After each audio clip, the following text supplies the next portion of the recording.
wave, then hit the video, yeah. If you're watching this right now, you're already part of something big. Before anything happens, subscribe to this channel. Seriously, just one tap. Done. Good. Now smash the like button. Not later. Right now. Because the more likes this video gets, the more people will see it. Okay, took a brief intermission for the holidays because obviously quality family time trumps everything. But I'm back. And today we're going to talk about the shortest date I've ever had, aka my 45-minute date from hell. It was hell for me. And before we go a minute further, this is not leprosy, it is self-tanner gone horribly fucking wrong. Just to preface, this was pre-Ted Bundy when I still let guys pick me up from my house on the first date. I don't do that anymore, so I don't need to hear it. And also back when I was still on the apps, and I am not on those anymore, so set the scene. So anyways, can't even remember the guy's name, but he's coming to pick me up and he texts me, he's like, I'm here. I'm like, fuck, I'm not even ready yet. So I'm like, why don't you come inside? I'll pour you a glass of wine while I finish getting ready, take my dog out, blah, blah, blah. So he comes in and I'm just going to address the elephant in the room, which is that I got catfished. Okay, I believed I was going on a date with like a knockoff Brandon Sklinner. And what walked in and was standing in my living room was the product if Gumby and Johnny Bravo boinked uglies. Nothing wrong with that. I'm just saying if I Photoshop double D's and put it on my profile and then I show up and I'm concave, you'd be a little thrown off too, right? Right. I go anyways because looks are not everything, and also I look fucking hot. I need to be out in public. I need to be outside on the streets. So we're sitting in the car, we're driving to our destination, and he's a finance guy, of course. And so I start asking him, I'm like, what do you like to do in your free time? And he goes, When I was 18, I dated a 34-year-old man. I'm 34 now.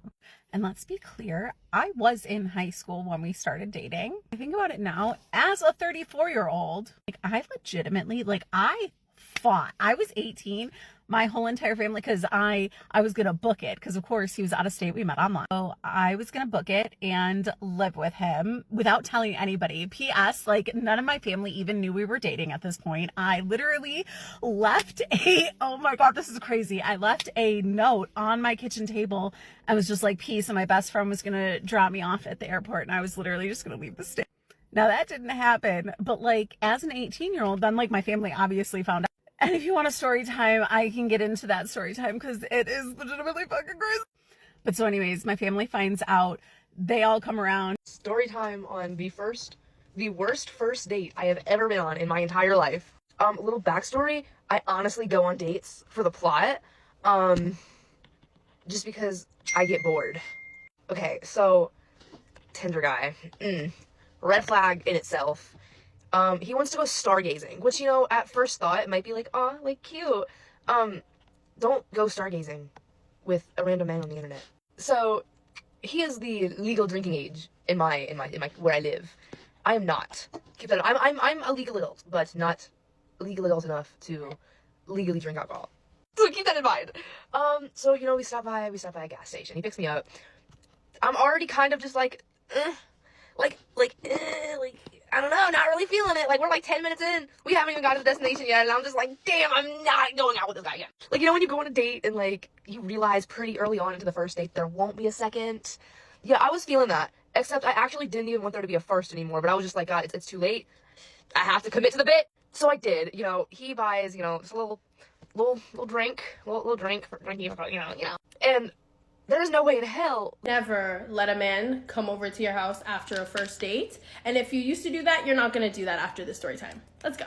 I also forget to mention that it's a true story time. Yeah, let us begin. The story starts off with this young girl. She goes on a first date with this guy. They go out to get dinner. And honestly, he was a green flag all throughout. He was nice to the waitresses. He paid for the bill. No red flags at all. This is why no matter how normal or nice a guy seems to be, you can never trust them too quickly because the story's like this. The dinner goes great, he pays the bill, and then they just go about their day and they go to their own homes. So obviously this is a respectful man, right? He didn't even try to get her to come over and didn't ask to go over to her house yet. So she goes home and then she gets a call from him, and he's basically saying how he can't find his key, his roommate is not answering the phone, and if he could just come over for the time being until either his roommate answers the phone or he finds his key somehow. And she obviously said yes because, once again, no red flags. He comes over. Listen to me. So listen to me. Huh? Listen. I'm gonna call you back in 30 minutes. And you better have answers. I'm not gonna do it. She said something about a Dating Nightmares episode 321, Wyoming. The state of beautiful motherfucking Wyoming. So I decided to take a 2-week trip to Wyoming. A couple of my Marine Corps buddies were going out with 2 of their homegirls to go on this 2-week hunting trip. I've never been hunting. I wanted to go. Unfortunately, when I arrived in Wyoming, the buddy that was leading the pack crashed his motorcycle. And unfortunately, we had to cancel the hunting trip. Well, I already had a hotel packed or booked for 2 weeks. And we have a little group chat. Well, me and one of the girls from the group chat, my buddy's friends, was like, hey, why don't we go out for wings? Well, everyone else in the group chat decided not to go. I decided to meet up with her. We meet up at Buffalo Wild Wings. We sit down in the booth. Everything's going cool. This is platonic as fuck, by the way, but she was kind of cute until she did this. That's how she drank her drink the entire time. So we decided. Dating horror stories. So I started talking to this man. He's younger. I think he's 36. I'm 47. He knows full how old I am. Because I have a young spirit and a young look. So we're talking. And it turns out that he is Iranian. From Iran. And so, of course, crazy ass me. Oh, and he has a dungeon. He showed me a picture of it, and he texted me about it. And it actually has one of those things like slave owners used to have, that you put your hands and your neck in like that. Like your hands are like this. Like that. You know what I'm talking about? You know exactly what I'm talking about. Wild West stuff. I'm like,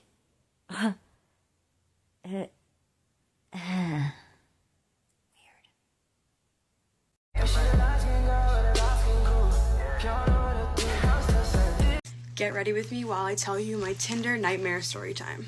So first, I gotta tell you how this starts. Basically, one day, me and my friend were hungry for snacks and we wanted to go to the gas station, but it was late at night. We ended up going anyways, and we pull up to the gas station. As we're entering the gas station, this 6'4", freaking muscly, cute-ass dude is walking out of the gas station, and he holds the door open for me. As we're like inside the gas station picking snacks, I'm literally looking at my friend like, that was the hottest guy I've ever seen. Like, what the fuck? What is he doing at the gas station at like 3 a.m? What are we doing at the gas station at 3 a.m? I literally kid you not, as I was picking out the snacks, I was thinking about him. I was like, what the heck? Like, I want to talk to that guy so bad. Anyways, we pick out our snacks and we go back to my friend's house. And we're sitting there and I'm just telling her, like, I want to know who that guy is so fucking bad. Like, who is he? Who is this man? Anyways, to get my mind off of him, I decided. Oh yeah, one more thing. If y'all see me on Love Island, mind your fucking business, bitch.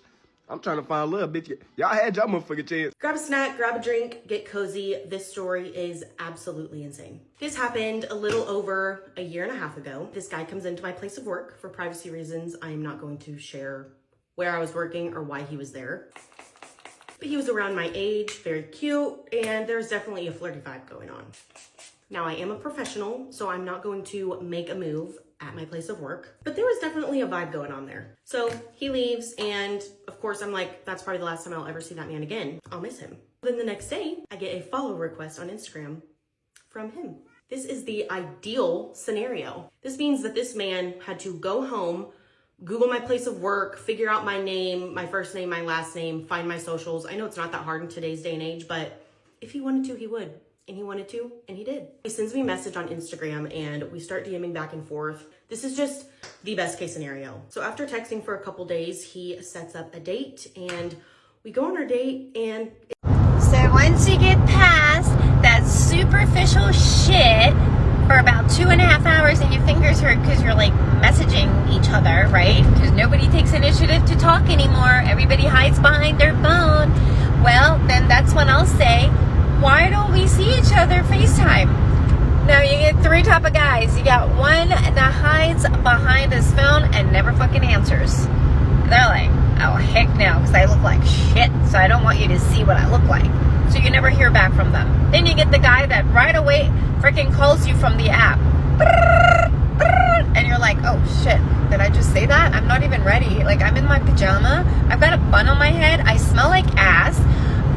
Not that he's gonna smell me, but like, I don't feel confident. So shit, I gotta get ready. And I don't answer. And then you get the third douche that is like, yeah, but I think we should chat some more. Maybe another 2 weeks. One time in my 20s, I was dating a dude who sold his soul to the... And I didn't believe him at first. And then things just started getting super weird. So he would come over to my apartment. And one night we had like this fight because he was doing some unsavory things. He wouldn't get a job. And I was working like 60 hours a week. He came over and we got in this big fight. And then we were like, you know what, I was like, you know, let's just go to bed. Let's like sleep on this. Let's talk about it in the morning. I shit you not, I lay down, I close my eyes, I look up, and there are 4 like black beings swirling around my ceiling. I'm like, what the world? I look out towards my window.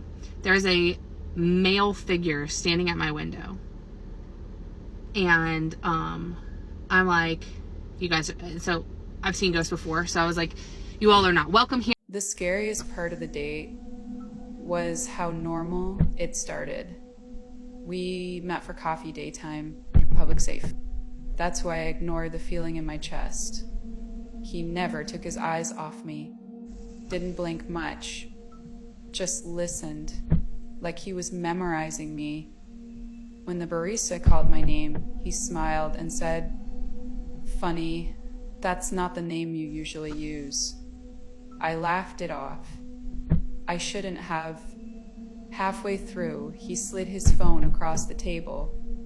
On the screen was my apartment building, a photo taken from across the street.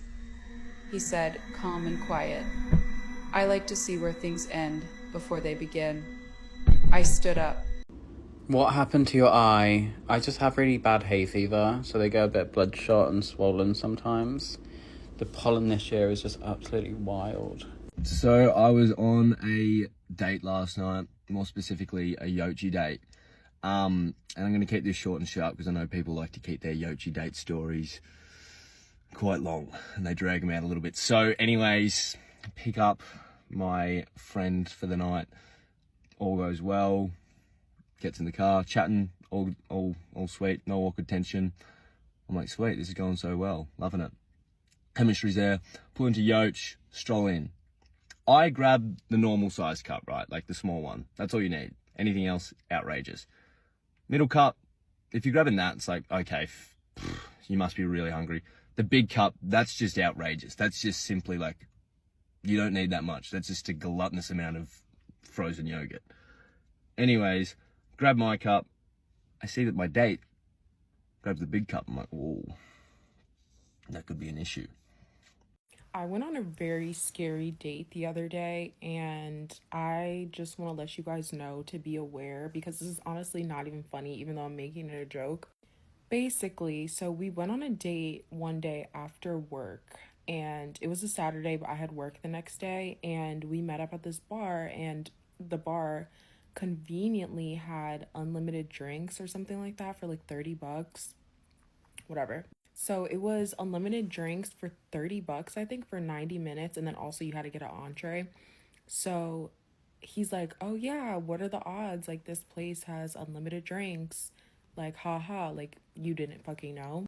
This man puts on a timer on his phone for 90 minutes. Now, okay.